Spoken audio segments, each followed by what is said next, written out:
Hi guys, I'm starting a new video series with this first episode, and it's, to put it in grandiose terms, it's going to be a grand tour of my understanding of the melee combat weapon universe. Now by melee combat weapon, I mean any weapon that you can either hold in your hand or throw. I'm leaving bows and arrows, blowguns, and firearms out. They extend the range out further than I want to discuss or that I'm qualified to instruct. I'm also going to try to mostly avoid too much discussion of styles. I started Kobudo weaponry training in the 1970s, the early 1970s. I started Chinese weaponry training in the late 1970s. And I also started Filipino martial arts training, weaponry training in the late 1970s. Since then, I've put in almost 3 decades of fencing training as well. And I'm not trying to brag. My point is I've got different perspectives based on these different systems I've trained in. And I'm fascinated by what's different and what's the same. But to be honest with you, I'm much more concerned with pushing the labels of style aside. As Bruce Lee said, the truth is outside of all fixed styles of martial arts, and I agree with that. They do make interesting museum stops along the sort of anthropological development of the martial arts, but it should go past them, and that's a compliment to them. Just as important as martial arts style is just looking at the laws of nature as they apply to the martial arts. Distance.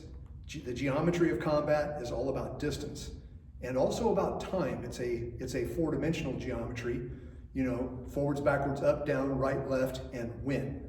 Those are the big 4 important dimensions in combat. And of course, there's also dealing with the human psychology. Different opponents are going to work and fight differently, and that affects what you might select as a weapon or what's available as a weapon. Now, having said that, that's the real key. What is available to you as a weapon? I'm often asked the question, what's the best weapon?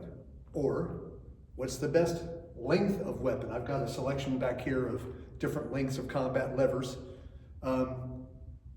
And that question makes sense as long as you're selecting something that you're going to keep near you for a large fraction of the day. Say, near your inside your back door or your front door for when you answer the door, or in the cabin of your vehicle, or near your workbench in your workshop, or in the bed of your truck, or if you're just going to carry a weapon. Now, those are all logical reasons to select carefully a weapon for you to do those things with. And I get that completely. And so you should make whatever it is you're putting into one of these roles a dedicated weapon and train with it. But you also shouldn't blind yourself to the fact that there will be times that you're out and you don't have a weapon on you. And as a result, you are limited to your hands, feet, head, knees, and elbows, and whatever you can pick up around you, or sometimes you can pull off a garment and use it as a weapon, including your shoes. So improvised weaponry is a big part of my way of looking at the melee weapon universe. One of the first rules I like to emphasize is there is no best weapon when you're improvising. The best weapon is the weapon that's in your hand, better in 2 hands, and ideally maybe pick up another one. So fill your right hand, fill your left hand. That may be with one big weapon, that's okay. I'd rather start with that weapon in one hand, put something in the other and maybe throw it and then go to my 2-hand weapon. Or throw the longer weapon and go right hand with a weapon, left hand, empty hand, which works really well as well. But I also wouldn't mind having something stuck in my belt to fill up one of my hands after I've thrown something. These are all things that I want you to think about if you were to sort of go through a paranoid fantasy of what if that guy wanted to jump out and attack me right now. Just check your environment and see what's there. It could be something as innocent as a ballpoint pen. It could be a rake. It could be a hoe. It could be an umbrella. It could be anything. And when you've trained with training levers of various lengths, it gets much easier to improvise a weapon. So don't be focused on a certain length. Don't be focused on one weapon alone. Fill each hand. Maybe fill your belt if you have time. understand that there's more than one application for what I'm calling here a weapon. A weapon doesn't have to be something that you use to do damage. Of course, that's a fine weapon, a combat lever that you're using to inflict damage. That's probably what you're looking for the most, and that you should. But also some combat levers, especially the longer ones, also can work as a shield. And in future videos, I'll go in more depth about that. So a lever, whether it be a rigid lever, I've also got a few flexible levers over here, a whip and a combat rope. Those are flexible levers, so any lever can usually fit one of these categories. The first category, as I already mentioned, is for doing damage. The second category is as a shield. The third category, and by the way, there's a lot of overlap. There are plenty of weapons that you can use as a lever and use as a shield. The third area is as a missile.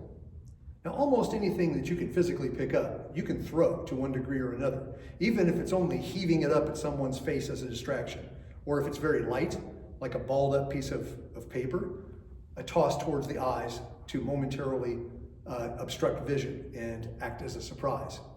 So a missile can be either for damage or it can be for distraction. And almost any weapon can be used for distraction. Let's say that you're going to throw a knife, but you haven't ever practiced enough to make a knife stick. You don't need to make a knife stick for a thrown knife to be a fantastic weapon, especially if you pick up two knives and you're not sure how to fight with two knives. Well, you can throw the one in your good hand and then hand off the one in your bad hand to the other one as you're running forward behind your thrown weapon. This is a time-honored system of martial arts, whether you're talking European or Asian.